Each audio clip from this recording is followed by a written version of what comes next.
Segundo Samuel 12. E o Senhor enviou Natã a Davi, e apresentando-se ele a Davi, disse-lhe: havia numa cidade 2 homens, um rico e o outro pobre. O rico possuía muitíssimas ovelhas e vacas, mas o pobre não tinha coisa nenhuma, senão uma pequena cordeira que comprara e criara, e ela tinha crescido com ele e com seus filhos, do seu bocado comia, do seu copo bebia, e dormia em seu regaço, e a tinha como filha. E vindo um viajante ao homem rico, deixou este de tomar das suas ovelhas e das suas vacas, para assar para o viajante que viera a ele, e tomou a cordeira do homem pobre, e a preparou para o homem que viera a ele. Então o furor de Davi se acendeu em grande maneira contra aquele homem, e disse a Natã: vive o Senhor, que digno de morte é o homem que fez isso, e pela cordeira tornará a dar o quadruplicado, porque fez tal coisa e porque não se compadeceu. Então disse Natã a Davi: tu és este homem. Assim diz o Senhor Deus de Israel: eu te ungi rei sobre Israel, e eu te livrei das mãos de Saul, e te dei a casa de teu senhor e as mulheres de teu senhor em teu seio, e também te dei a casa de Israel e de Judá, e se isto é pouco, mais te acrescentaria tais e tais coisas. Por que, pois, desprezaste a palavra do Senhor, fazendo o mal diante de seus olhos? A Urias o Heteu feriste a espada, e a sua mulher tomaste por tua mulher, e a ele mataste com a espada dos filhos de Amon. Agora, pois, não se apartará a espada jamais da tua casa, porquanto me desprezaste, e tomaste a mulher de Urias o Heteu para ser tua mulher. Assim diz o Senhor: eis que suscitarei da tua própria casa o mal sobre ti, e tomarei tuas mulheres perante os teus olhos, e as darei a teu próximo, o qual se deitará com tuas mulheres perante este sol, porque tu o fizeste oculto, mas eu farei este negócio perante todo Israel e perante o sol. Então disse Davi a Natã: pequei contra o Senhor. E disse Natã a Davi: também o Senhor perdoou o teu pecado, não morrerás. E agora o Salmo número 51, ao qual você dará atenção desde o título. É uma das ocasiões em que o Salmo tem um título, o próprio título inspirado, isto é, o próprio título, Palavra de Deus. Salmo 51, Salmo de Davi, para o músico mor, quando o profeta Natã veio a ele, depois dele ter possuído a Batseba. Versículo 1. Tem misericórdia de mim, ó Deus, segundo a tua benignidade. Apaga as minhas transgressões, segundo a multidão das tuas misericórdias. Lava-me completamente da minha iniquidade, e purifica-me do meu pecado, porque eu conheço as minhas transgressões, e o meu pecado está sempre diante de mim. Contra ti somente pequei, e fiz o que é mal à tua vista, para que sejas justificado quando falares, e puro quando julgares. Eis que em iniquidade fui formado, e em pecado me concebeu a minha mãe. Eis que amas a verdade no íntimo, e no oculto me fazes conhecer a sabedoria. Purifica-me com esopo, e ficarei puro. Lava-me, e ficarei mais branco do que a neve. Faze-me ouvir júbilo e alegria, para que gozem os ossos que tu quebraste. Esconde a tua face dos meus pecados, e apaga todas as minhas iniquidades. Cria em mim, ó Deus, um coração puro, e renova em mim um espírito reto. Não me lances fora da tua presença, e não retires de mim o teu Espírito Santo. Torna a dar-me a alegria da tua salvação, e sustém-me com o espírito voluntário. Então ensinarei aos transgressores os teus caminhos, e os pecadores a ti se converterão. Livra-me dos crimes de sangue, ó Deus, Deus da minha salvação, e a minha língua louvará altamente a tua justiça. Abre, Senhor, os meus lábios, e a minha boca entoará o teu louvor, pois não desejas sacrifícios, senão eu os daria. Tu não te deleitas em holocaustos. Os sacrifícios para Deus são o espírito quebrantado. A um coração quebrantado e contrito não desprezarás, ó Deus. Faze o bem a Sião segundo a tua boa vontade. Edifica os muros de Jerusalém. Então te agradarás dos sacrifícios de justiça, dos holocaustos e das ofertas queimadas. Então se oferecerão novilhos sobre o teu altar.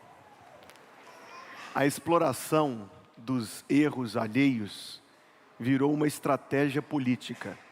E quando chega o período de campanha, começa a baixaria, não é verdade? Começa a investigação por tweets do passado, de anos e anos atrás. Começa a investigação de qualquer coisa que o oponente possa vir a ter cometido, não importa quanto tempo atrás, para ser usado como uma arma fatal contra o oponente, com os interesses mais baixos. É por isso que a gente diz, quando começa a campanha, começou a baixaria, infelizmente. Sem entrar em mérito de Trump e Biden, eu não sei se você viu o debate ou ouviu o reporte sobre o debate essa semana, mas foi um dos debates mais baixos que já aconteceu em nível de ataque pessoal. E o atual presidente, isso, independente de posição partidária, é muito abaixo da dignidade de um presidente, usando de comparações vulgares contra o seu oponente. Quando começa a campanha política, começa a baixaria. Que pena. Mas nem o mais baixo vulgar se compara aos ataques que poderiam ser feitos contra o rei Davi pelos seus oponentes. As baixarias que pode se acusar, as vulgaridades que se pode acusar um político do nosso tempo, queridos, são café pequeno, comparado com as coisas que Davi fez. A bem da verdade, meus irmãos, as coisas que Davi fez são coisas tão vergonhosas que eu pensava, principalmente porque o público aqui tem menores de 18, se eu teria condições de mencioná-las do púlpito, e cheguei à conclusão de que não teria. Você, pai, dê um jeito de contar para o seu filho depois, eu não saberia como contar para os meus meninos.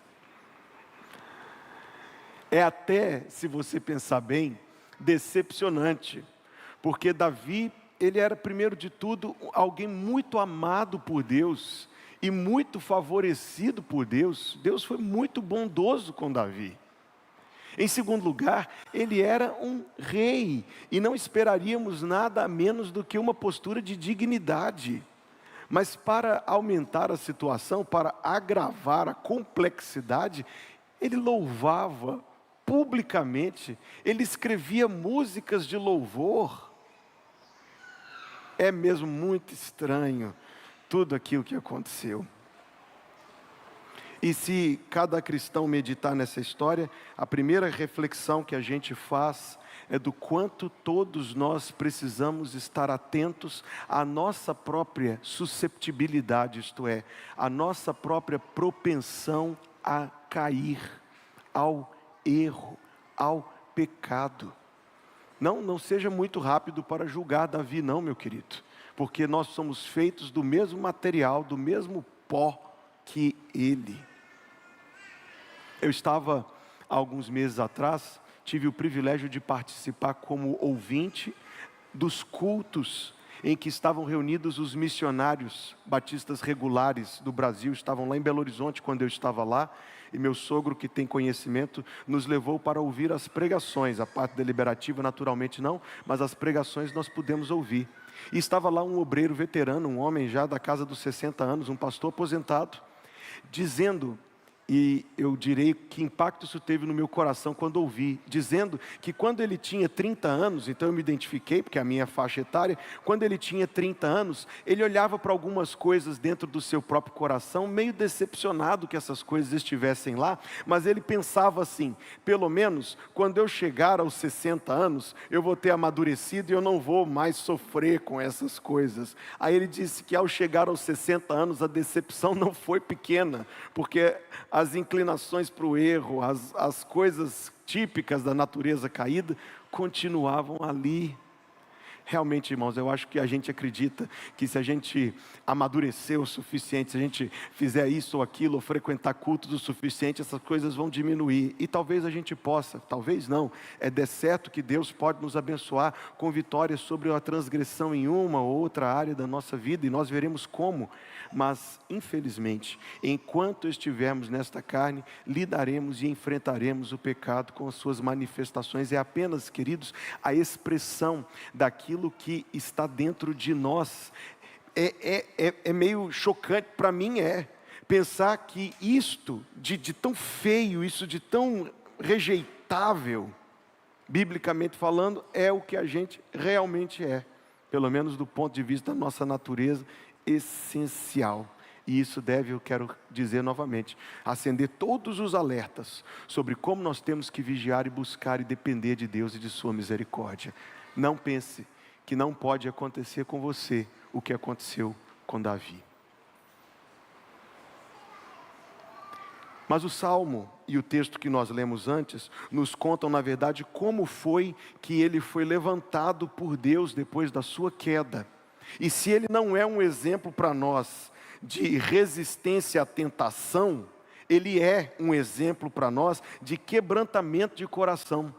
Ele é um exemplo para nós de arrependimento, ou do caminho a percorrer para poder vencer os pecados específicos que ainda estão presentes na nossa vida. Primeira coisa, número 1, tome nota: não desprezando a palavra de Deus. Foi por isso que eu comecei pelo texto de 2 Samuel, que é referido no título do Salmo. Salmo de Davi para o músico mor, quando o profeta Natã veio até ele. Irmãos, nós perguntaríamos assim: por que é que Davi fez o que fez? Ele fez o que fez, primeiro de tudo, porque ele estava num declínio espiritual. Ele estava espiritualmente morno ou frio, desinteressado das coisas de Deus. Ele, que tempos antes tinha estado perante toda a congregação, chamando o povo para louvar. Ele que transformava o campo de batalha em ministério de louvor, adorando e cantando antes de empenhar armas para a refrega. Ele que tinha demonstrado tanta consagração ao Senhor em outros momentos da sua vida, agora estava, irmãos, espiritualmente adormecido, bocejando, distraído, desinteressado, frio, morno. Já aconteceu com você? Acontece com todo cristão. É uma das muitas provas da nossa natureza caída, da qual eu tenho falado. Aconteceu com ele também. Primeira coisa, irmãos, antes de qualquer outra justificativa, aconteceu o que aconteceu porque ele estava em declínio espiritual. Você conhece? Ouça o que eu quero te dizer. Você consegue identificar os sintomas do declínio espiritual? Desinteresse, queridos, distração, o menor prazer na adoração, na oração e na escritura sagrada. O trato do pecado, quando manifesto, como sendo uma coisa normal, justificada, compreendida, explicada, entendida. Perde-se o prazer nas coisas de Deus, perde-se o desejo pelas coisas de Deus. Esses são sintomas, sinais de alerta para você. Sinais de alerta para mim, sinais de alerta para todos nós. Quando essas coisas estão acontecendo, nós estamos em grave risco. É hora de reagir imediatamente, recorrendo ao Senhor com prontidão, com coração sincero. Ele não fez, ele foi se acomodando àquela condição. Ele foi se acomodando àquela condição e aquilo acabou levando para as coisas terríveis, vergonhosas que levou. Mas o ponto é, conquanto o passado não poderia ser mudado, que na hora que ele foi confrontado pela palavra de Deus, ele não desprezou a palavra de Deus. Por que ele fez o que fez, queridos? Eu disse que ele fez o que fez porque estava em declínio espiritual, mas nós poderíamos dizer mais: ele fez o que fez porque culturalmente era normal.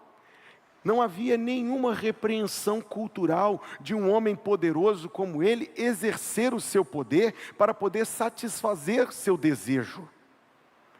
E os elementos mais complexos da história, ele estava apenas limpando as pegadas que ele deixou. Isso por qualquer homem poderoso, qualquer monarca, qualquer rei do mundo antigo era visto. O Davi também não é grande coisa.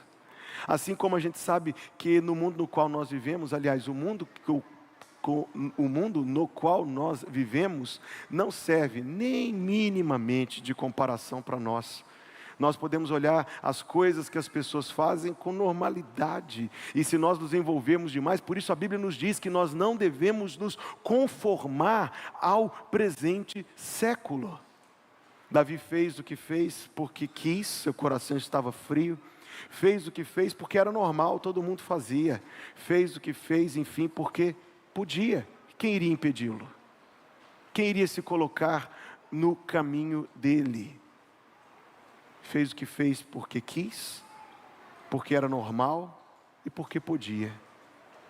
Mas quando Deus mandou sua palavra até ele, por meio de um homem fiel e corajoso chamado Natã, Davi, queridos, era muito mais poderoso que Natã, muito mais importante do que Natã, muito mais influente, muito mais rico, muito acima de Natã, em todas as categorias do pensamento da sociedade, com o qual, inclusive, Davi estava tão envolvido. Imagine quando veio um oficial do rei para dizer: o profeta quer marcar um horário contigo, majestade. Ou você acha que Natã podia entrar na sala do trono na hora que quisesse? O profeta quer marcar um horário contigo, majestade. E ele poderia ter dito: tá, marca, mas no dia cancela. Marca de novo e depois cancela, vamos ver se ele pega a indireta. Ou enfim, mesmo que tendo acesso à sala real, o rei Davi podia ter ouvido e falou assim: Natã, muito obrigado, viu? Até a próxima, passar bem. A resposta dele, quando ele ouviu a palavra de Deus, em vez de desprezar, em vez de evadir-se, em vez de fugir, em vez de rejeitar de qualquer forma, ele aceitou a palavra de Deus de coração. Meus amados e meus queridos irmãos, se há uma necessidade que todo cristão tem sempre, é a necessidade de ser ajudado pela palavra de Deus. Nós precisamos de ser ajudados pela palavra de Deus. Não devemos ouvir a pregação com uma postura, por vezes até arrogante ou crítica, ou com uma postura indiferente, uma postura distraída. Não é assim que nós seremos ajudados por Deus. Seremos ajudados por Deus. Veja os textos que eu separei para ler para vocês, como está em Tiago 1, capítulo 21. Rejeitando toda imundícia e superfluidade de malícia, recebei com mansidão a palavra em vós enxertada. Agora preste muita atenção. Receba, Tiago diz, a palavra de Deus com mansidão, isto é, com um coração aberto, com um coração receptivo, com um coração sensível. Recebei com mansidão a palavra em vós enxertada, a qual pode salvar as vossas almas.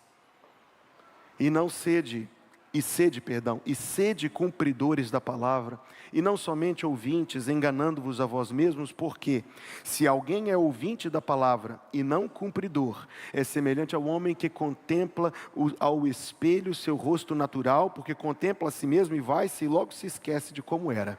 Aquele, porém, que atenta para a lei perfeita da liberdade e nisso persevera, não sendo ouvinte esquecidiço, mas fazedor da obra, esse tal será bem-aventurado no seu feito. Esta palavra então instrui com que atitude você, eu, todos nós, devemos nos expor à Escritura Sagrada. Isso acontece no púlpito, quando Deus move um dos seus obreiros para falar da parte dele pela Escritura Sagrada, e o Espírito Santo trabalha no coração enquanto o obreiro trabalha no púlpito. Isso acontece na classe da escola bíblica dominical, quando nos são apresentadas as informações tão importantes sobre como interpretar o texto, o seu contexto, a sua exegese, que por vezes esclarecem coisas que têm um desdobramento, que têm um impacto, uma consequência, um fruto na nossa vida. Isto é, meus amados irmãos, aquilo que se experimenta no diálogo cristão, quando um crente manda um versículo para outro crente, nós nos estamos expondo, quando lemos diariamente, e permita-me enfatizar essa palavra, diariamente, quando lemos diariamente, estamos expondo o nosso coração à luz que vem da palavra de Deus. Acolha com mansidão, porque ela é poderosa para salvar a sua alma.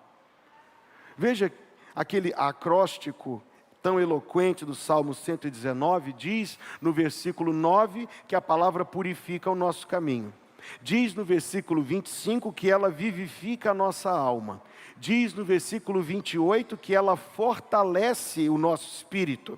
Diz no versículo 76, estou me referindo ao Salmo 119, que a palavra de Deus consola o nosso coração. Diz o versículo 164 que ela estimula o nosso louvor. Diz o versículo 105 que ela é lâmpada para os nossos pés e luz para o nosso caminho. Com que atitude e disposição temos cada um de nós nos exposto à palavra de Deus?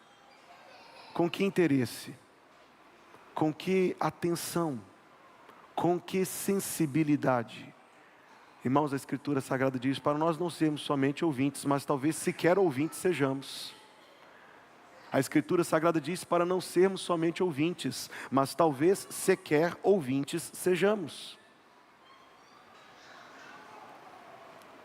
Veja que de tudo o que aconteceu com o rei Davi, de todo o seu desatino, de toda a vergonha e escândalo que manchou a sua vida, Deus o recuperou, mas a recuperação começou quando ele deu ouvido à palavra de Deus. Você tem ouvido? Eu lembro da história de um pastor que subiu ao púlpito de sua igreja um domingo, anunciou o texto e pregou o sermão.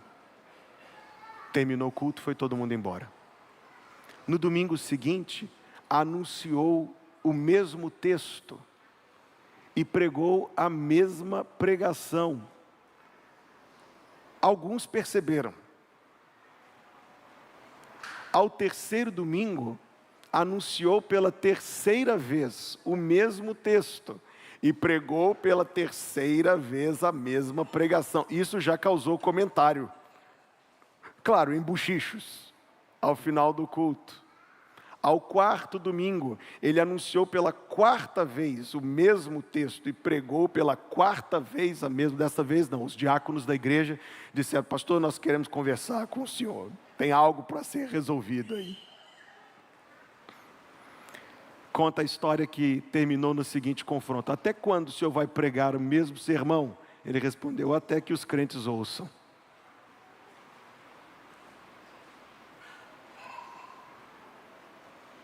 Até que os crentes ouçam.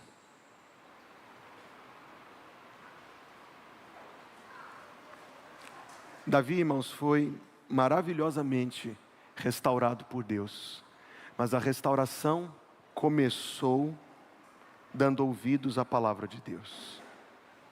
Tratando do Salmo, uma vez que o meu tempo está limitado, eu tenho uma outra coisa que eu quero dizer à igreja mais ao término do culto, uma vez meu tempo está um pouco limitado. Então, tratando do Salmo de uma maneira mais geral, se eu posso assim me expressar, depois de ter ouvido a palavra de Deus, a sua reação também é digna de nota. Foi o reconhecimento sincero, seguido de confissão aberta do seu pecado. Todo o Salmo é os termos, a expressão da sua confissão. Então, o primeiro destaque que eu faço ao ler este Salmo é que ele não minimizou o seu pecado. Ele não passou assim um verniz por cima ou contou uma versão resumida. Não, ele tratou do seu pecado em termos muito claros. Se ele fosse ser comparado, talvez com a maneira como a nossa sociedade lida com delitos, ou como a nossa sociedade, para ser mais certeiro, lida com pecados, nós diríamos que o rei Davi estava exagerando um tanto. Afinal de contas, o que ele fez foi feio, foi feio, foi terrível. Mas também, a forma como ele tratou foi o reconhecimento dos seus pecados. Reconhecimento sincero, reconhecimento verdadeiro, reconhecimento de coração. Ele externou o seu arrependimento. Não foi algo que ele fez de maneira fria, superficial, cínica, frívola. Não. Havia na sua oração uma tristeza que não é somente emocional, é um reconhecimento sincero. Um reconhecimento sincero, verdadeiro. Sabe, irmãos, quando nós lemos a história dos avivamentos espirituais, nós lemos a história de um grande agir de Deus que aconteceu há 100 e poucos anos atrás, por meio da pregação de um homem que já está no céu, chamado Evan Roberts. E Evan Roberts foi usado por Deus de uma maneira que não se pode atribuir senão ao Espírito Santo. Enquanto Evan Roberts, os relatos são que ele apenas estava no primeiro ou segundo minuto de pregação, já havia uma imensa comoção nas congregações, um grande quebrantamento de coração. Durante aquele ano, eu já fiz referência a isso ao púlpito outras vezes, quando o pastor terminava o culto, a congregação se recusava a levantar-se, dizia: prega outro sermão, pastor, que nós queremos ouvir a palavra de Deus. Há relato de um pastor que pregou 4 sermões, um atrás do outro, até estar completamente exausto.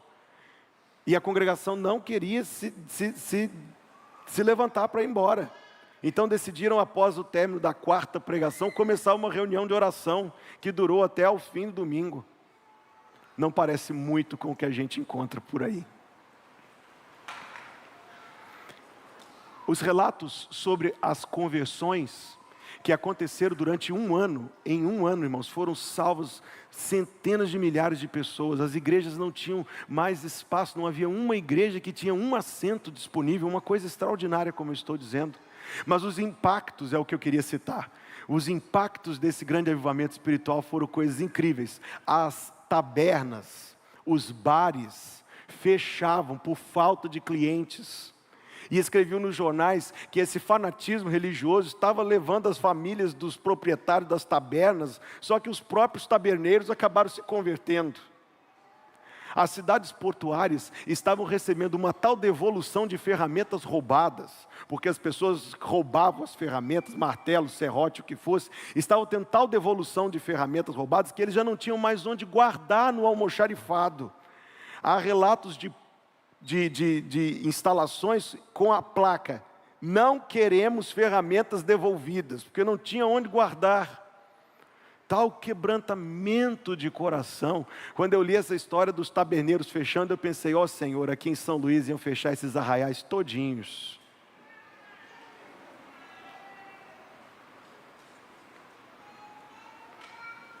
Não ia sobrar um.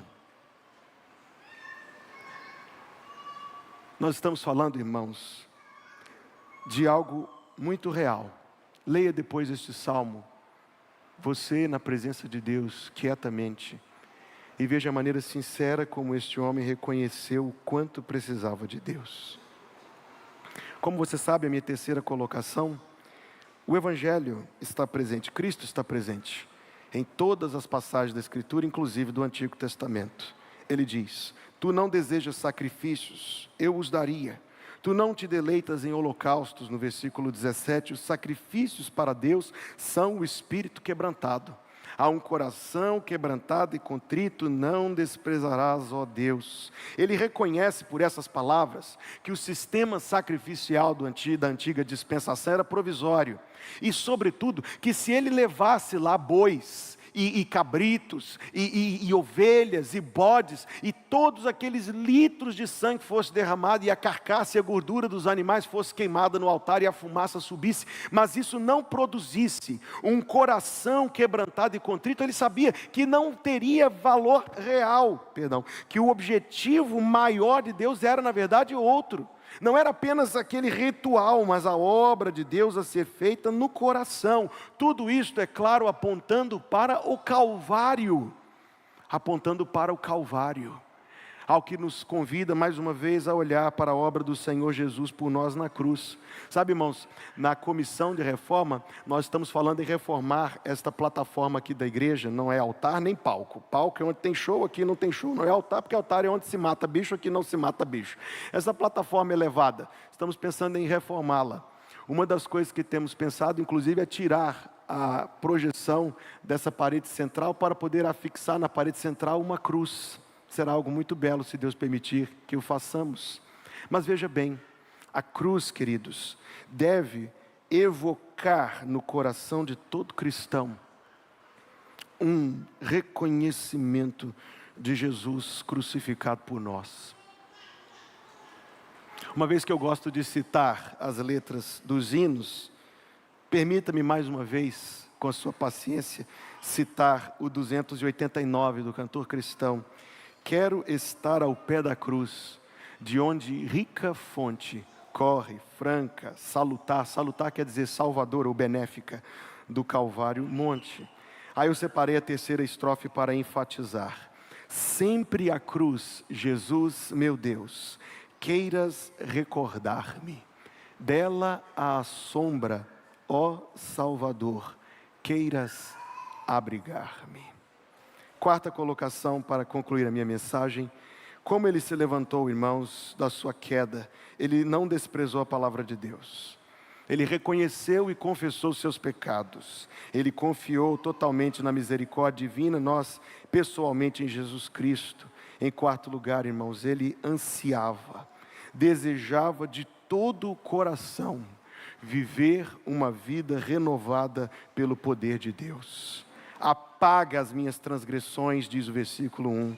Lava a minha iniquidade, diz o versículo 2. Purifica-me do meu pecado, diz o versículo 2, a segunda parte. O versículo 7, ele repete os mesmos pedidos: purifica-me, lava-me. Não é repetição, é um anseio enfático, um desejo, um anseio por uma nova vida. Cria em mim um coração puro, renova em mim um espírito reto. Ele pede alegria, ele pede um espírito servil, e ele promete ensinar aos transgressores os teus caminhos. Ele está desejando de todo o seu coração que a sua vida seja feita numa vida diferente pelo poder de Deus na sua vida, agindo no seu caráter.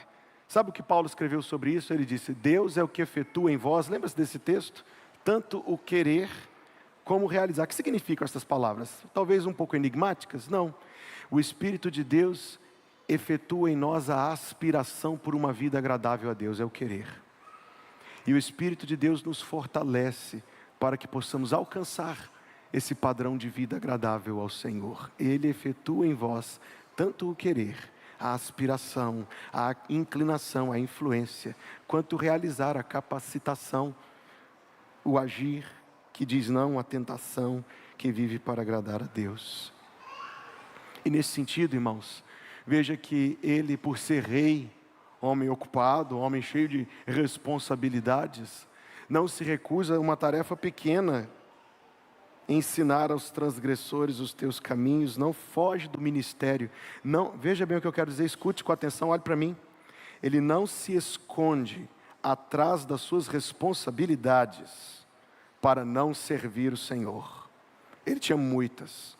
Ele poderia ser perfeitamente entendido, mas ele não se esconde atrás das suas ocupações, mas se apresenta porque entendeu, como Deus nos dará graça a todos para entender, que a expressão plena de arrependimento e de salvação é quando a nossa vida está posta no trabalho de Deus. Permita eu concluir contando algo interessante. Nas minhas leituras eu encontrei isto há algum tempo atrás. Enquanto preparava a mensagem, eu me lembrei deste relato. Muitos de vocês já ouviram falar de Patrício, ou como é chamado pela igreja anglicana e outros, de São Patrício, que foi o evangelizador da ilha da Irlanda, final do século IX, começo do século X. O rei que reinava a maior parte daquele território se chamava Angus. E esse rei se converteu ao cristianismo e se apresentou ao missionário Patrício para ser batizado. A história conta que Patrício, já mais idoso, usava de um cajado, não por pompa, mas por necessidade mesmo, e que enquanto ia batizar o rei Angus, ele, sem querer, fincou o cajado na ponta do pé do rei da Irlanda. E a história transcorre dizendo que ele de tal maneira se apoiou que furou o pé. Ao terminar a cerimônia de batismo, viu, pessoal que batiza? Eu não sou tão mal assim, tá vendo? Eu nem seguro você debaixo d'água tanto tempo assim. Ao terminar a cerimônia, ele viu o sangue, o buraco, o furo, a ferida. Perguntou para o homem: por que você não disse nada? Ele respondeu: eu achei que fazia parte da cerimônia.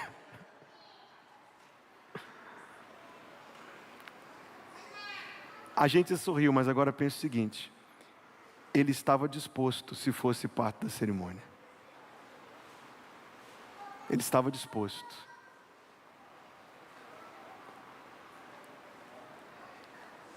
Que bênção, irmãos, ter um coração assim, pronto e desejoso por servir e honrar a Deus.